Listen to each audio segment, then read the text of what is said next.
Hey, everyone. Welcome to another edition of The Night Sky This Week. I'm your host, Andrew Fazekas, The Night Sky Guy, February 26, 2024. Hope you had a great weekend. Great to see you. Love to see the comments. Please put them in. I'd love to see where you're watching from. Have you seen anything interesting this past weekend? Did you watch the skies at all? Always something really interesting. Of course, we had our beautiful full cold moon. Last week we talked about that. It was coming. The full micro moon, as many are calling it. Of course, we always have a super moon. This one was a micro moon, meaning it's smaller than average, the full moon. Did you notice that difference? I don't think I did very much. Not really. It's very slight, but it was gorgeous anyway. I don't care if it's micro or macro or super or whatever. It's gorgeous. Love seeing it. And we've got another week of stargazing, and the moon is a great guidepost, as I always say. Great stuff. Hey, and you know what? Also, we're So I think we're about 42 days away from our first big solar eclipse of this year. And it's actually, I would think this is the biggest sky watching event of the year. It's coming on April 8th.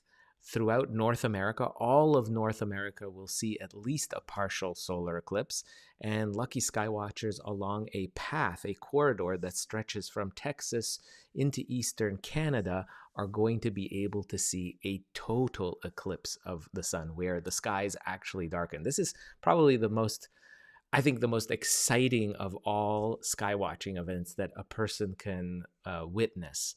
It really is fantastic, and it's all because of a coincidence of how far the moon is, how large it is, and the placement of the sun. And we live in this amazing moment in time of the universe where we get to see the sun blocked completely by our moon, and it produces this amazing darkness that lasts for a precious few minutes. So that's happening on April 8th. Do get ready. We'll be talking more about that. I know I'm really lucky. I'm going to be watching the totality, the skies darken. I'll be doing hopefully a live stream of that as well. I haven't figured out exactly where I'm going to be along the path of totality, but I have multiple locations that I'm looking at, and stay tuned. So there'll be some really interesting things. And of course, if you're interested in still looking to buy eclipse glasses, I've got you covered. I've got these beautiful eclipse glasses that I am selling on my website. You can see these. These are the best ones. I've had all my friends and family be using these since 2017 when there was the other beautiful eclipse. I was in Charleston, South Carolina. And these ones are official. They meet the international requirements, the ISO number and everything. They're manufactured in the US. I don't know if you can actually see that. Is that going to, let me see. No, there it is. So you can see here, let me see if it's over here. Yeah, you see it meets ISO numbers. That's what you're looking for so that it's safe. It's not one of these fake glasses. And it's manufactured in the States, in California, by Rainbow Symphony, a very well-known manufacturer, safe glasses. And if you're interested in purchasing them, I'm selling them in bundles, $5.25 and up. You can go to my website. Let me see if I can show you, and I have a guide to watching the eclipse as well. So let's see if I can just get that up. There is the page. I'm going to put a link to this, and you can get all the information about the timing, when to see it. There you can see you can buy your eclipse glasses there in bundles of 5 or 25. There's a drop down menu you can see, and then and also I've got a new updates. I want you to, if you're interested in staying updated, just put your email address and then sign up, and I'll be able to directly send you notices of when there's some really interesting new things happening that I want you to know so you don't miss out. And new kind of products and just general sky watching updates. I've got some maps here linked in here for Canada and the US, and I've got the timings for some major cities that are experiencing the totality, explanation of what a solar eclipse is, and how much of the sun, the partial eclipse, you'll experience from different locations and times across the North America region. And also, of course, some tips on how to stay safe. I'll be updating this page continuously throughout the month of March into April. So stay tuned. Lots of more updates and resources coming your way for that. That's for sure. So that's on my website. I'm going to put a link so you can check it out yourself. Obviously, I'll just put the link in the comments. There you go. Voila. And I'll be shipping those glasses continuously throughout the month of March. But hurry up because I've got limited stock, and you want to get it in time. So there's different mailings. If you want to pay more for express shipping, you can do that. But right now, you can just go basic, save money, and you'll get your Eclipse glasses in time. And guarantee you that these are safe, made in the US. Those are the best in the world and the only ones you want to really trust. So with those ISO numbers. So anyways, if we go into the night sky, let's get right into it. The moon is going to be really still in a late night, early morning object really to see. But if we go like right now, it's beautiful where I am. I'm so lucky where I am. I've got to show you this. This is my skies right now. Blue skies. It's like plus 5 degrees Celsius. It's kind of rare this time of the year, end of March, to have these kind of skies. So I'll be heading out. There's a little bit of wind blowing I can see, but just gorgeous, gorgeous. Something that I am really looking forward to getting outside. So this is where the sun is right now, late in the afternoon on Monday, February 26th. But if we kind of move forward in time, once the sun sets, you can see looking up will be very bright Jupiter.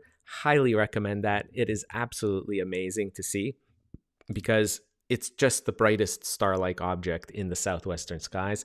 If we move over to the southern skies, dominating is the Orion constellation with its retinue of bright stars surrounding it. You can see all of those. Orange there is Aldebaran.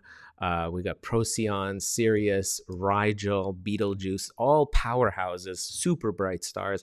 You can't miss it as the skies darken. And I'll show you by around 8 o'clock. This is what the skies will look like tonight and this week as well. And then there you have the moon peeking up over the eastern horizon just after 9 o'clock at night. It's post full moon, so it's a waning gibbous moon. That's what we call it, a waning gibbous moon. And if we just go a little bit farther up, you can see that it is tonight, once it rises Monday, February 26th, it's embedded in the constellation of Virgo the Maiden, just near the bright star Regulus, or I should say Spica, excuse me. Spica is very near the moon, and if we go by one more day, Tuesday, it's right next to it. This is absolutely gorgeous. So this is near midnight, would be a great time. Looking towards the southeast, you see Spica and the moon together in the constellation Virgo the Maiden. Spica is about 250 light years away. So really amazing how bright of a powerhouse of a star, because it is one of the brightest stars in the skies, visible anywhere around the world. Wherever you are, this is the view that you'll get. The moon and Spica together. The orientation will be different depending on where you are, but it will just be a gorgeous sight. So again, this is Tuesday, 27th of February, the night. Okay, so just gorgeous. If we go forward in time, this again, the moon on Wednesday will still be close to Spica. So if you get clouded out on Tuesday, this is something that you can also look forward to on Wednesday. And then you can see the moon kind of draws away from Spica and Virgo, and we'll be entering another constellation. We've got to move in a little bit late into the overnight hours. I would say even early morning. Let's say if you're an early bird and you get up before the sun rises, it'll be by Friday morning, March 1st, the moon will be in Libra, the Scales constellation. And if we move it again a little bit later in the week, it's approaching by Saturday, and look where it is on Sunday, next to the very, very bright star Spica. Now, the moon here, let me see, I think it's a little bit big. I'm going to go into my Sky Safari Pro and reduce the magnification so that you'll see exactly what it will look like to the naked eye.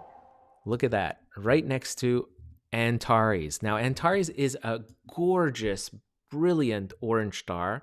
It's 550 light years away, and that is where the moon is going to be. I just think this is just a gorgeous sight like that, just like that, that you're going to be able to see. Oh my gosh, this is what I live for, is being able to see beautiful pairings like this. And it makes it a great an astrophotography target as well.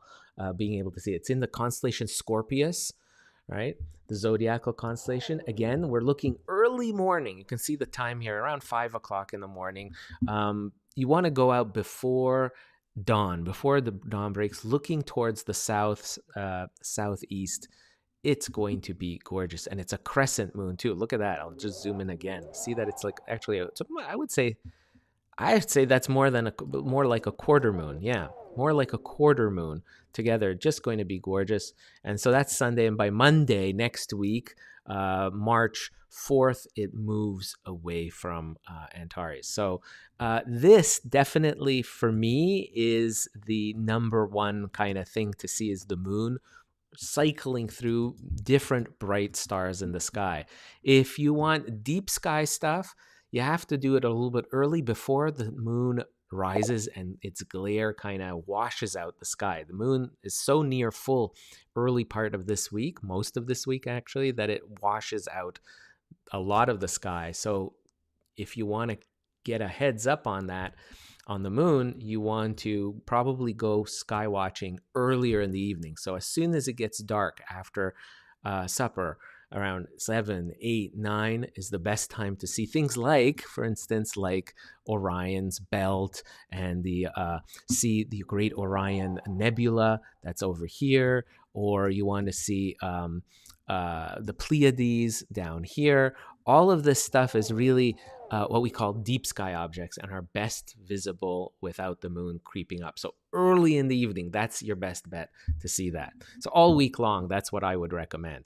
So lots of really cool stuff, guys, to see. Remember, if you're interested in more things in the night sky, there's always my book, Backyard Guide to the Night Sky by National Geographic. And there's also the book, Stargazer's Atlas. This is a 6.5-pound large coffee table book of the entire night sky. Both books are available on my website for free international shipping throughout, and check it out. It's really a really cool. I do signed, dedicated copies of both of those, and of course, as I've mentioned, I've got my glasses available at the link that I've shared in the comments. If you're interested in Clips glasses, I'll send them out to you right away.